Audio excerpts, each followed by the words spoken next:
Okay, our next demonstration is going to be dealing with book value per share. So we're going to look at exercise 1715 and work through book value per share. So in this question, they're telling us that we've got common shares currently selling at $85 per share. They give us a balance sheet that shows us all of the equity section information. So some of the things that we need to know, first of all, they're asking us what is the market value of the corporation's common shares. They give us that in the information there. If they're selling on the stock exchange at $85 per share, market value then is $85 per share. There are 4,000 shares. We get that from the balance sheet. So total market value of the common shares right now is $340,000. Question number 2 asks us how much capital was contributed by the residual owners of the company. The residual owners of the company are the common shareholders. How much have they contributed? Well, that number comes straight from the balance sheet. The original cost of those common shares is $128,000. So they've contributed $128,000 for shares that right now are worth $340,000 in the market. So once we have that information, they ask us to calculate some book values per share.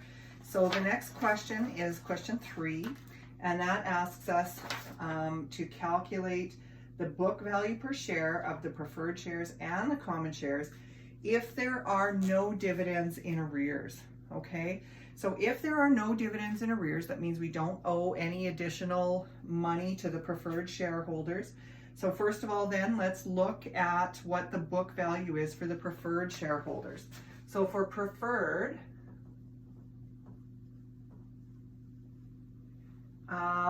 they have, just looking at the balance sheet, they have contributed capital of $80,000.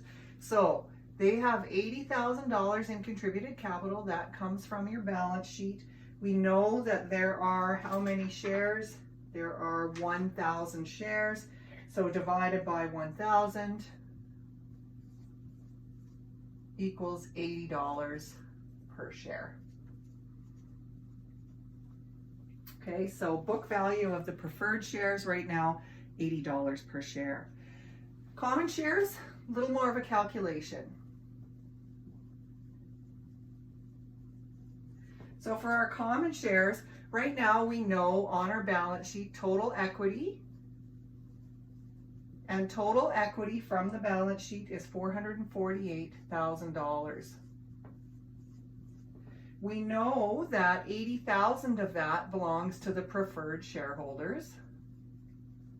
So we'll subtract that.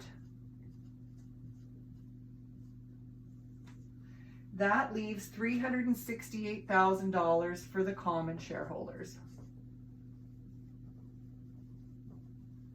How many shares do we have? Well, outstanding shares right now for common shareholders is 4,000. Okay, so book value per share, 368,000 divided by 4,000, $92.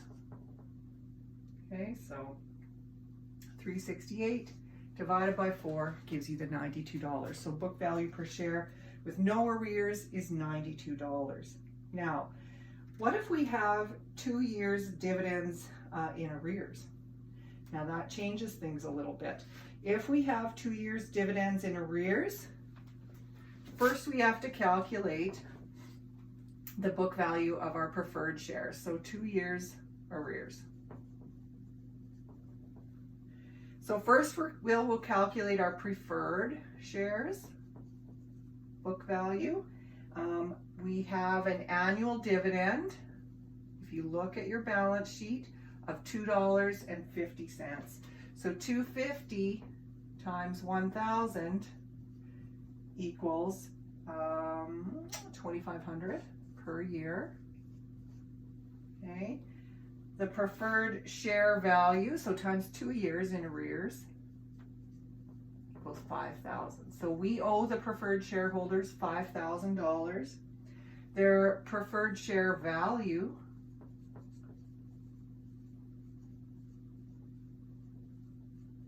from the balance sheet is $80,000. So in total, preferred shares are at 85,000. Number of outstanding shares,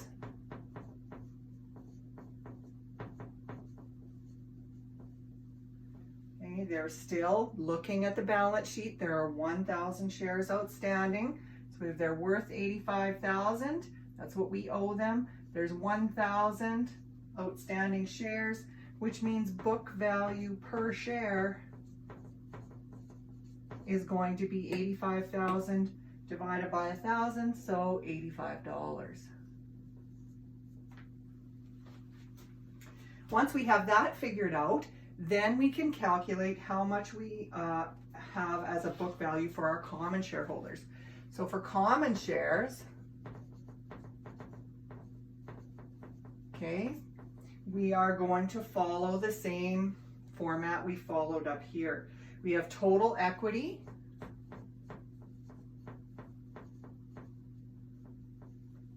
of $448,000.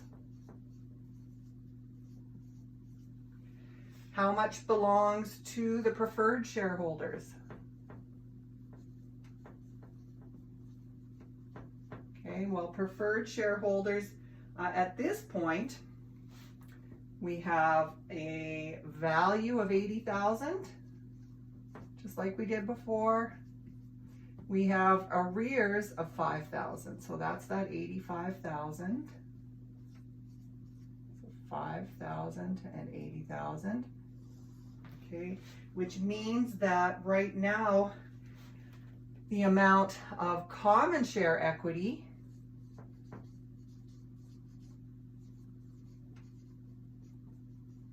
instead of being $368,000 like it was before, now it's $363,000 because we owe more to the preferred shareholders. Okay, $363,000. Number of outstanding shares is 4,000. That hasn't changed. That comes from our balance sheet. Okay, so 363,000 divided by 4,000 shares means book value per share is going to be $90.75.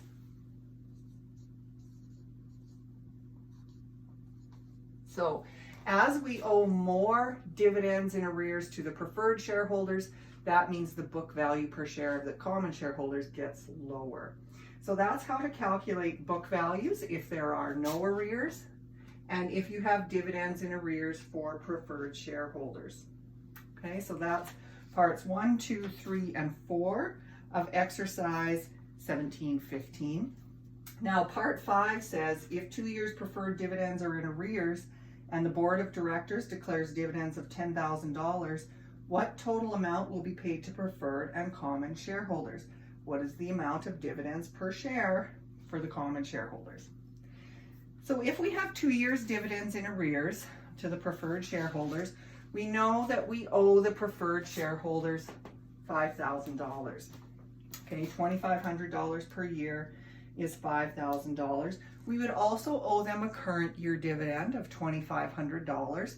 So $5,000 plus the $2,500 is going to be $7,500. Okay, so if that happens, we owe $7,500 to the preferred shareholders. How much are the common shareholders going to get? Well, if there's $10,000 in total and we owe $7,500 to the preferred shareholders, then the common shareholders are going to be left with the remaining $2,500. That means $2,500 divided by 4,000 shares, they're getting 62.5 cents per share. Okay, so if you follow along through the solution to number 5, we have done that calculation before, how to allocate dividends between preferred shareholders and common shareholders. Calculating dividends per share just means taking how many dividends the common shareholders received, divide it by the number of shares outstanding, and that gives you dividends per share. So in this case, 62.5 cents. Okay, so work your way through that one and then continue on with the rest of the assignment.